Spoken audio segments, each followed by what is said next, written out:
We are opening up a gothic noir case file today, and honestly, I am so excited for this one. We're going to examine a famous pulp adventure, but we're going to do it through a deeply dark literary lens.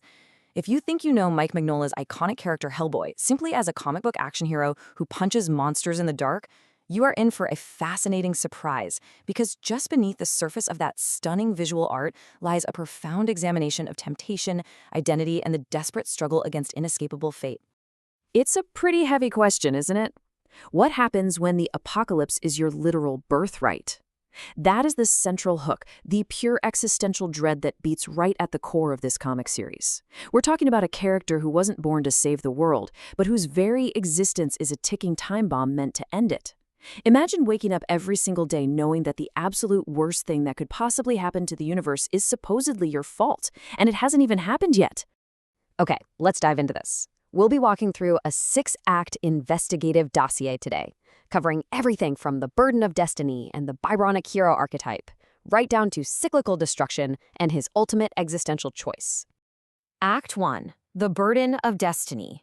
To really grasp this story, we have to look at the inescapable fate placed on his shoulders right from birth.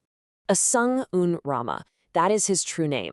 He is the prophesied beast of the apocalypse, the entity destined to bring about the end of the world. Just think about what that actually means for a second. This true identity acts as an exhausting, preordained path. It's a cosmic script written for him before he even had a say in the matter. And throughout the series, he constantly, desperately struggles to reject this destiny in favor of forging his own normal human identity. And this burden? It's something he physically wears. The right hand of doom, that massive red stone hand. It is quite literally a physical key to the world's destruction. His very anatomy is a constant, unavoidable reminder of his horrific apocalyptic destiny. Every time he swings a punch, every time he just looks down at his own hand, he's confronting the instrument of the apocalypse. Act 2. The Byronic hero archetype. Let's examine the intense psychological isolation this destiny creates. Now, what's really interesting about this is the stark contrast with your standard comic book heroes. Caped crusaders who grow stronger and become triumphant through victory. They overcome obstacles, the world cheers, the whole shebang. But Hellboy fits a completely different mold. The Byronic hero.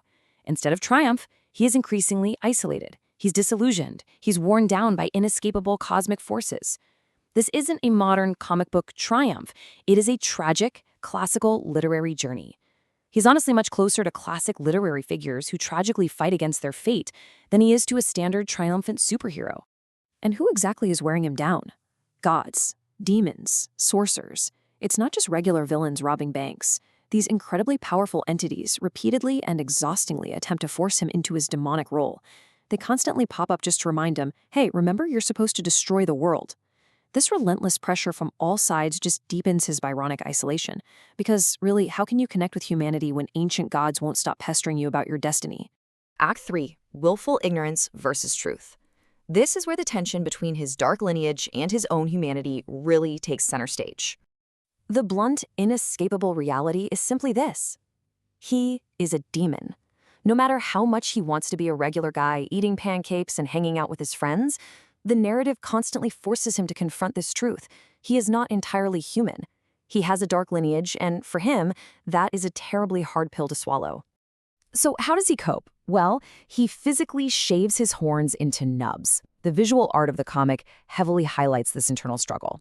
By taking a grinder to his own head and physically mutilating himself, he makes a symbolic attempt to remain ignorant of his dark roots. Those horn stumps are powerful, iconic symbols of a completely denied demonic identity. It's a visual motif of his desire to literally file away his true nature. So the crucial point is that he chooses to be human. By shaving his horns and fighting the monsters, it's almost like a masterclass in existentialist philosophy. He's engaging in a desperate fight to define himself by his actions, not his lineage.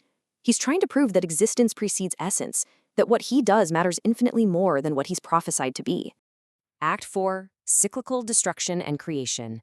We need to zoom out to the macro, cosmic scale here to truly understand what's at stake. Let's see how this builds into something much larger than a single character. Mignola utilizes the concept of Ragnarok, not just as an evil event to be stopped, but as a mythic necessity. First, the destruction of the old world. Second, the void of transition. And third, space for a new creation. He isn't just fighting bad guys, he's navigating the transition of an entire creation myth.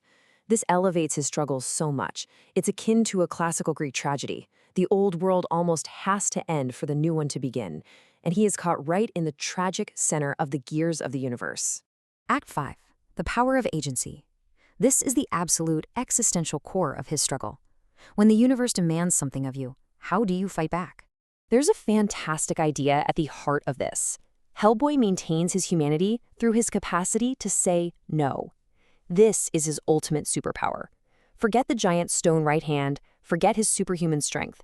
Surrounded by cosmic prophecies, pressured by gods and demons, his most powerful weapon is simply his free will. It is his absolute rejection of preordained prophecy and his rejection of temptation. It's having the sheer stubbornness to look fate in the eye and say, "No, I won't do it." Act 6. The ultimate existential choice. Time to deliver the verdict on this incredible journey. What we get is a bittersweet victory. He succeeds in rejecting the temptations of the cosmic entities. He absolutely refuses to give in to their plans. But eventually, he does have to embrace his fate, though strictly on his own terms. He doesn't let the prophecy dictate how things go down. This bittersweet conclusion is what elevates him from just a pulp brawler punching monsters in the dark into a profound existential figure. He carves out his own agency in a universe that tried to give him none. And that leads me to leave you with this final haunting question. If you were born to destroy the world, if all of the universe, all the gods and all the demons told you it was your destiny, would you have the strength to simply say no? It's a wildly provocative thought, isn't it? It's why this tragic epic resonates so deeply long after you close the book, or in this case, close the case file. Thank you so much for joining me on this explainer today, and I hope it gives you a whole new appreciation for the architecture of fate and will.